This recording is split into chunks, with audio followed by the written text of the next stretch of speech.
Joining us now, break it all down, our A-plus panel for the day, former advisor to President Donald Trump and Margaret Thatcher. That's John Brown. Host of Watchdog on Wall Street, Chris Markowski, and columnist for the American Spectator, Jeffrey Lord. So, John, let me start with you. What is right, what is wrong with this program? Because when you see people like Harvard getting it and not returning it when they have a $41 billion endowment, that rubs people the wrong way.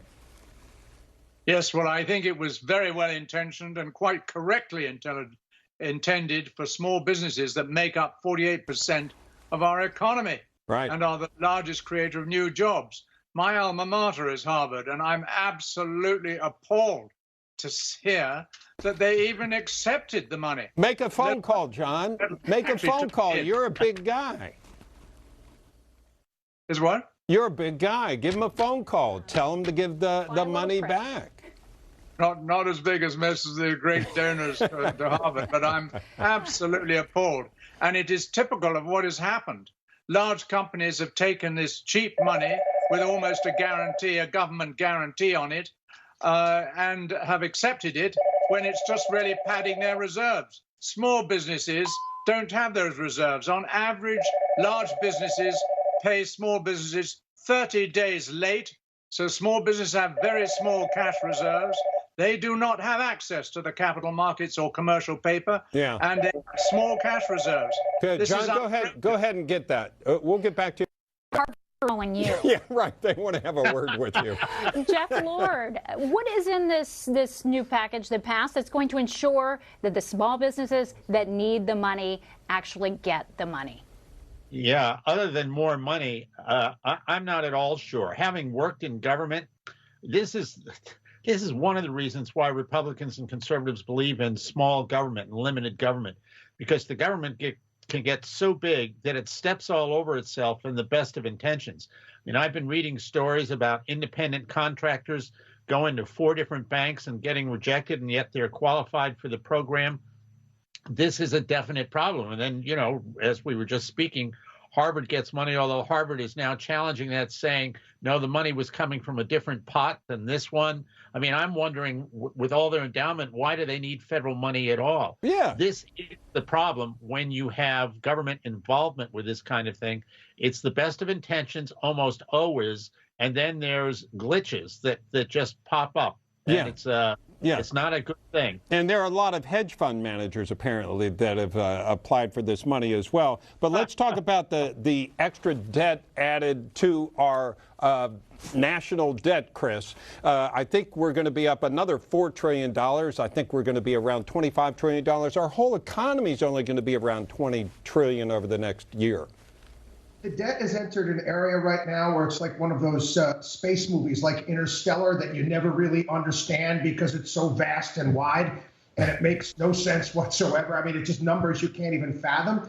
But I found it interesting. We're talking about glitches that were going on with this. We were helping people file for these things. The excuses that we were getting, some of the smaller businesses out there, were extraordinary. They were telling us zip codes that didn't exist. It was dog ate your homework type of stuff. These people qualified for it, but they were getting pushed aside.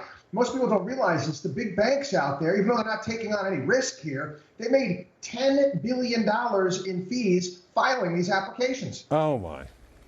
And now, John, first of all, I want to know, what did Harvard say?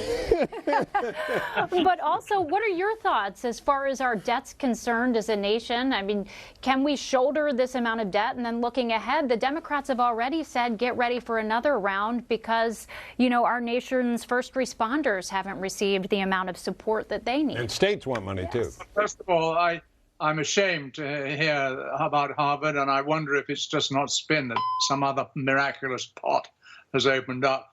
It's appalling, but there we are.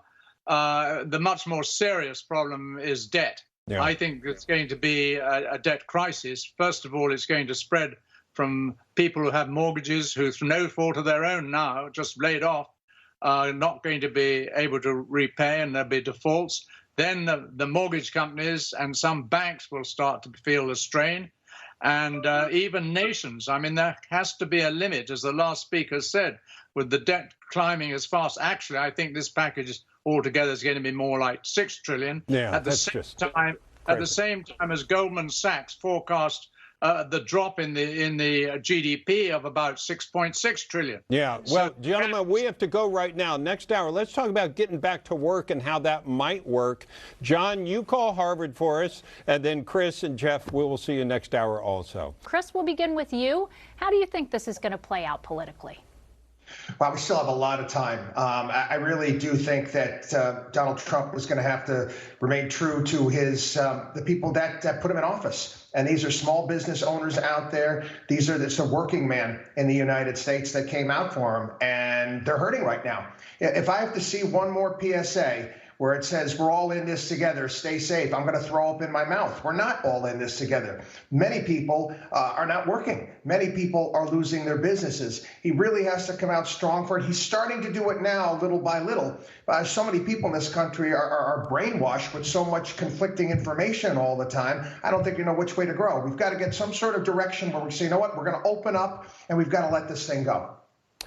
Jeffrey, what's your take on this? Because even though we're all going through this, it has become political.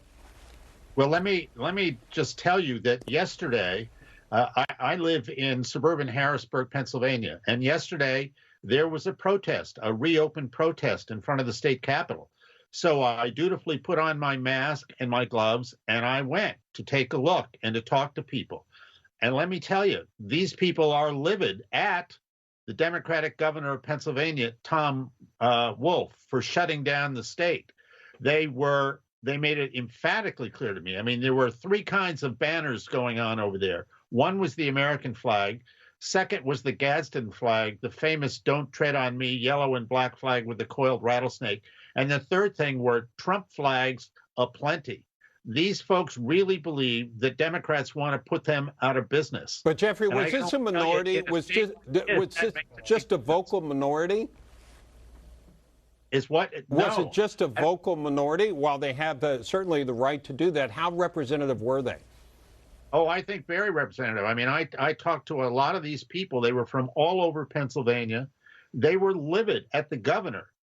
And, I mean, Joe Biden was never mentioned. It was the governor of Pennsylvania, who is a Democrat, as I say. Yeah. So, I mean, the clear translation to me, not to mention the visual evidence of Trump flags all over the place, was that these folks are going to take this out on the Democratic Party.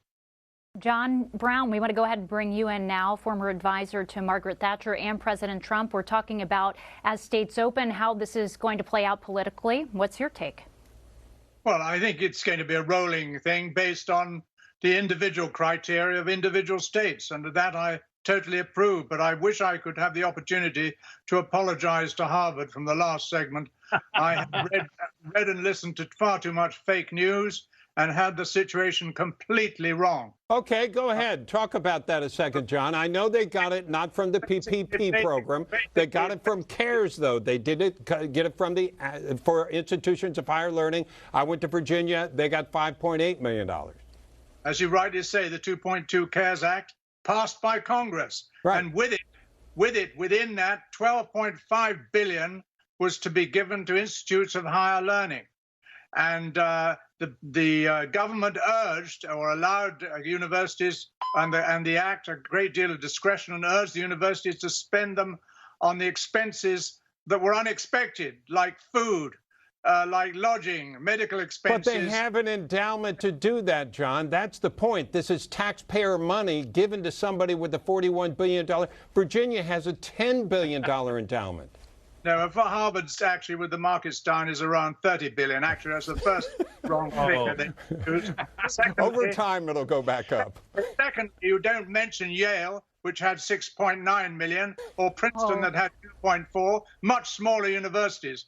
Harvard has 24,000 students. Okay, I include all of them in this. That's the whole point, though. And I just said Virginia, my alma mater. So I actually think, John, you could make an argument they shouldn't have been in there. That shouldn't be federal tax dollars going to institutions with that kind of money.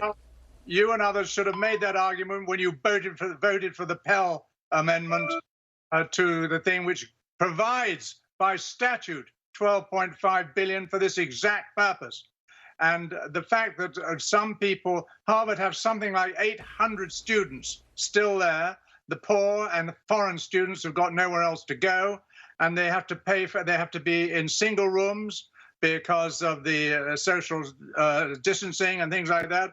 And it's a huge expense. Harvard has paid, didn't lobby for any money, and Harvard has paid all the money to those students. That got to you, John. I know. I'm going to let you two work it out, and I'm going to bring Chris in. Hey, Chris. I'm still against it. Chris, do you think this is a good use of taxpayer dollars? Well, listen, maybe Harvard, they're not going to be able to afford to buy Martha's Vineyard. They're going to have to buy Nantucket now with that $32 billion that they've got. I know. What do you do with it? You got to make a living. To me, colleges and universities, to me, are hedge funds with nonprofit status. They've got like an array of businesses there. They sell books. They do research. They provide education. They've got sports teams. It's a great racket.